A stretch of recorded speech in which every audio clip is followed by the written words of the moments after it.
تو اللہ تعالیٰ نے ان کے کام کو ایکنالج کیا ہے. اور اس طرح جہاں پہلے کہا تھا یہاں لمن خاف مقام ربی، تو خوف تو پہلا درجہ تھا نا، جس کو خوف آ گیا کہ اس نے اپنے رب کی طرف کھڑا ہونا ہے، رب کے سامنے کھڑا ہونا ہے. لیکن جس نے کھڑا ہونا تھا اس نے پھر پوری سوسائٹی کی مخالفت کرنی تھی. اس نے اکیلے کھڑا ہونا تھا، اس کا کوئی سپورٹ سسٹم بھی نہیں تھا. یہاں تک کہ جس سے سپورٹ لینی ہے رسول اللہ صلی اللہ علیہ وسلم، وہ خود انڈر اٹیک ہیں. تو آپ کس کے پاس جاؤ گے؟ آپ کے پاس صرف ایک ہی سپورٹ رہ گی، وہ اللہ تعالیٰ ہیں، ورنہ سوسائٹی میں آپ کے پاس کوئی سپورٹ نہیں ہے. اور یہی ایک طرح کا احسان تھا ان لوگوں کا.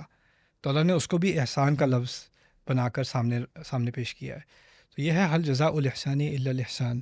اور یہ سوال اس آیت کے آخر میں آ کر، اور ان دونوں جنتوں، کیونکہ 2 جنتیں یہاں ہیں، پھر 2 جنتیں اس کے بعد ہیں، اور ان دونوں کے درمیان میں اس سوال کو پیش کر دیا گیا ہے. اور میرے نزدیک اس کو درمیان میں رکھنے کی ایک خوبصورت وجہ یہ بھی ہو سکتی ہے کہ یہ تو پہلی جنت کا کلائمیکس ہے. یعنی یہ سب بتانے کے بعد کہا، دیکھا اتنی بہترین کوششوں کی جزا اتنی بہترین چیز ہو سکتی ہے نا. اور یہ اگلی جنتوں کا تعارف بھی ہو سکتا ہے. بہترین کے بدلے میں تمہیں بہترین ہی ملے گا نا. اب دیکھو اس کے علاوہ 2 اور بھی ہیں. تو ایک تسلسل ہو گیا کلام کا کہ ہم اللہ تعالیٰ کے ساتھ جو کر رہے ہیں، تو ہماری بہترین کوشش کیا مقابلہ ہے. میں بہترین نماز بھی پڑھ لوں اور اللہ اس کا بہترین اجر دے، تو اللہ تو اس کا کم ترین اجر بھی دے، تو وہ بھی میری بہترین نماز سے کہیں زیادہ ہے. بالکل رائٹ. تو کیا تقابل ہے میرے احسان اور اللہ کے احسان میں؟ اس میں تو سوال ہی پیدا نہیں ہوتا. میرا احسان تو بہت حقیر سی چیز ہے. میرا بہترین عمل، میری ایکسلنس ایک بہت حقیر سی چیز ہے. اور اللہ تعالیٰ کا احسان اس سے اعلیٰ کوئی چیز ہو نہیں سکتی. لیکن اللہ تعالیٰ نے ان دونوں کو ایک ایکویشن میں ڈال کے، ایک تقابل کر کے ہمارا رتبہ اونچا کیا ہے. تو ہمیں اس کا کتنا شکر گزار ہونا چاہیے کہ ہماری اتنے چھوٹے سے اعمال کو اتنا اونچا مقام دے دیا اللہ تعالیٰ نے، اور کہا حل جزاء الاحسان الا الاحسان. اب اس اعزاز کو سمجھنے کے بعد اس آیت کو سوچو، فبأي آلاء ربكما تكذبان. اب اس کا فلیور ایک اور آ گیا، تقریباً پوری طرح ایک اور آ گیا. یعنی اس آیت میں جو احسان، جو نعمت، جو معجزہ اللہ تعالیٰ نے ہمیں دیا ہے کہ ہماری چھوٹی سے چھوٹی حرکتوں کو میگنیفائی کر کے جنت کا کوالیفائر بنا دیا، وہ بھی اللہ تعالیٰ ہی کا احسان ہے. رائٹ. ویسے استاد آپ نے اس کو پہلی والی جنت کی جو ڈسکرپشن ہے اس کا کلائمیکس بنا کر تھوڑا براڈ کر دیا، لیکن کیا آپ کو یعنی احسان میں حسن لفظ کا بھی وہ ہے، روٹ دونوں کا سیم ہے. تو یا اس سے پہلے بیویوں کا ذکر تھا جنتیوں کے، رائٹ. تو یعنی نزاکت کی، بیوٹی کی، اور اس میں وہی ریفلیکشن ہے جو پیچھے نعمتوں میں ہو رہا تھا. ذات الاکمام کے بعد پھر بیوٹی لانا، اور پھر سمندروں میں بھی انہوں نے یاقوت اور مرجان، یعنی اس میں بھی سیپیوں کے بارے میں، یعنی اس کو اور بیوٹی. اب اس میں بھی یاقوت و مرجان، اب یہاں یاقوت مرجان. تو آپ کو نہیں لگتا کہ حل جزاء الاحسان الا الاحسان اس بیوٹی کی طرف بھی اشارہ کر سکتا ہے؟ کر سکتا ہے بالکل. اور یہ بھی کہ اچھا یاد دلایا تم نے کہ جو موتی سمندر کی تہہ میں ہے، پہلے تو وہ آگے جا کر سفر کرنا پڑتا ہے دنیا سے اپنے آپ کو الگ کر کے، اور پھر مزید آئسولیٹ کرنا پڑتا ہے سمندر کی تہہ تک جا کے. آپ کتنا آئسولیٹ ہو جاتے ہو اس موتی تک پہنچنے کے لیے. جو مسلمان ہوا ہے اس نے پہلے تو اپنے آپ کو اپنے قبیلے سے الگ کر لیا، سوسائٹی سے الگ کر لیا، اور جتنا وہ گہرا گیا اپنے ایمان کی گہرائی میں، اتنا وہ سوسائٹی سے دور ہوتا گیا، اور اس کے لیے اس سوسائٹی میں سانس لینا مشکل ہو گیا. وہ جتنا آپ سمندر کے نیچے جا رہے ہو اتنا آپ موت کی طرف جا رہے ہو، مشکل کی طرف جا رہے ہو، لیکن اصل میں آپ کسی یاقوت اور مرجان کی طرف جا رہے ہو، رائٹ. تو ایک تشبیہ پیدا کر دی اس پہلے یاقوت مرجان کی طرف، اور یہاں بھی کہ انہن الیاقوت والمرجان. اور یہ ہے وَأُوتُوا بِهِ مُتَشَابِهًا. اصل میں جنت میں جو چیز ہمیں ملے گی نا، وہ ہمیں دنیا کے کسی عمل کی یاد دلائے گی. ایک تفسیر سورۃ البقرہ کی آیت کی یہ بھی ہے کہ آپ ایک دفعہ وہ پھل کھائیں گے، اور جیسے ہی وہ پھل کھائیں گے آپ کے ذہن میں وہ نماز آ جائے گی جو آپ نے ایک دن پڑھی تھی. آپ کو بہت نیند آ رہی تھی، آپ پھر بھی کھڑے ہو کے آپ نے نماز پڑھی، اور جس کا پھل آپ کو کھانے کو مل رہا ہے. ایک دن آپ جاؤ گے اور آپ ایک بیوی سے ملاقات کرو گے، اس کو بیوی کو دیکھتے ہی آپ کو یاد آ جائے گا کہ ایک دن آپ نے جو ہے وہ آپ کے سامنے بہت بڑا فتنہ تھا اور آپ اس کی طرف ٹیمپٹ ہوئے تھے، لیکن آپ اس سے ہٹ گئے تھے، اپنے آپ کو آپ نے دور کر لیا تھا. تو آپ کے ذہن میں ایک کنیکشن بنتا رہے گا، جو چیز پہلے ہوئی تھی اور جو اب ہو رہی ہے. وَأُوتُوا بِهِ مُتَشَابِهًا. ھذا الذی رزقنا من قبل، یہ تھا جو ہمیں پہلے رزق میں دیا جا رہا تھا. تو یہ یاقوت مرجان کی جو ڈسکرپشن ہے ان بیویوں کی، اس میں ایک اور چیز بھی بہت اہم ہے. یاقوت اور مرجان جس کو ڈسکور کرتا ہے نا، وہ اکیلا ہی ڈسکور کرتا ہے. ڈائیور جو ہوتا ہے، غوطہ لگانے والا، وہ اکیلا ہی اس کا ایکسپیرینس صرف اسی کو ہوتا ہے کہ اسی نے وہ محنت کی ہوتی ہے اور وہ پھر اس نے نکالا ہوتا ہے شروع میں نا. تو یہ ایک اس کی ایکسکلوسیوٹی ہے اس کی اور اس کی بیوی کے درمیان، پرائیویسی ہے اس کی، ٹھیک ہے. اور وہ ایک چھپی ہوئی چیز، چھپا ہوا خزانہ ہوتی ہے وہ، رائٹ. اور خزانے کو دنیا نہیں جانتی، وہ صرف ڈائیور اس وقت جانتا ہے. لم یطمثہن انس قبلہم ولا جان، رائٹ. اچھا، اب یاقوت مرجان میں ایک اور چیز بھی ہے کہ وہ بدلتے نہیں ہیں، ان پہ جو ہے وہ زنگ نہیں لگتا، ان کا رنگ نہیں بدلتا، اور ان کی ویلیو ٹائم کے ساتھ بڑھتی جاتی ہے، کم نہیں ہوتی. یاقوت اور مرجان کی اس طرح قسم کے ہیروں کی ویلیو کم نہیں ہوتی، بڑھتی چلی جاتی ہے اوور ٹائم. رشتوں میں شادی کے پہلے دن بیوی کی بہت قیمت ہوتی ہے، دوسرے دن، تیسرے دن، چوتھے دن، 4 مہینے، 4 سال، 14 سال، ویلیو کیا ہو رہی ہے؟ ڈاؤن ہو، مارجنل یوٹیلیٹی کم ہوتی جا رہی ہے. بیوی اور شوہر دونوں. ابھی 2 دن ہوئے ہیں شادی کو، اس کا ٹیکسٹ میسج آیا جلدی اٹھا لو.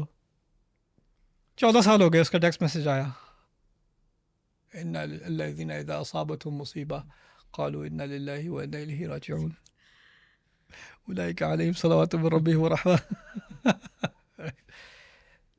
فلیور بدل جاتا ہے شادی کا. اگر یہ یاقوت مرجان ہیں تو ان کی اپریشیشن، ان کی ویلیو آپ کے نزدیک ایک تو وہ کانسٹنٹ رہے گی، اور دوسرا بڑھتی چلی جائے گی. اور یہ چیز دنیا کے رشتوں میں ناممکن ہے. دنیا کے سب سے گہرے رشتوں میں، ماں اور بیٹے کا رشتہ، اولاد کا اور ماں باپ کا رشتہ، جب بچہ چھوٹا ہوتا ہے تو ماں پہ لپک کے، باپ پہ لپک کے نہیں جاؤ نہیں جاؤ نہیں جاؤ. جب آپ 18 سال کے ہو جاتے ہیں تو آپ کیا باپ کو گلے لگا کے کہتے ہیں نہیں جائیں آفس؟ وہ اب سیشن ختم ہو گئی. اب تو بیٹا کہتا ہے بابا میں جاؤں، میں جاؤں، اچھا میں جا سکتا ہوں، نہیں میرے ساتھ بیٹھ کے کھا لو، اچھا آپ جا سکتا ہوں، اچھا آپ جا سکتا ہوں. اب تو وہ اسکیپ کر رہا ہے. تو وہ جو ایک کیمسٹری تھی اس ریلیشن شپ کی، وہ ہوتے ہوتے ہوتے ہوتے بالکل بدل گئی. ایک بچے کو نیند نہیں آتی جب تک وہ گود میں نہ آئے، اس کو چین نہیں آتا جو اس کو کہانی نہ سناؤ. اب اس کو چین اس وقت آتا ہے، اچھا پاپا آپ اجازت دیں، کافی لمبی بات ہو گئی. اپوزٹ ہو جاتا ہے نا. تو یہی چیز شادی کے رشتے میں ہوتی ہے، یہی چیز بہن بھائی کے رشتے میں ہوتی ہے. لیکن یہاں پر اس شادی کے رشتے میں اللہ تعالیٰ نے اس کو یاقوت اور مرجان سے تشبیہ کر کے ایک اس کے دوام کی بات کر دی. کیونکہ شادی، عام لوگ جو ہے نا شادی میں وہ خوش نہیں ہوتے. شادی وہ ایک شروع میں خوشی کی چیز ہوتی ہے، بعد میں برداشت کرنے والی چیز بن جاتی ہے بہت سارے لوگوں کے لیے.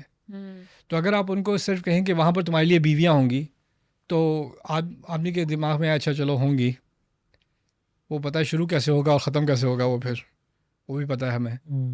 یہاں کأنہن الیاقوت والمرجان سے اس کی شروعات کی خوبصورتی تھی قاصرات الطرف میں، اور اس کی لانگ ٹرم خوبصورتی ہے کأنہن الیاقوت والمرجان میں.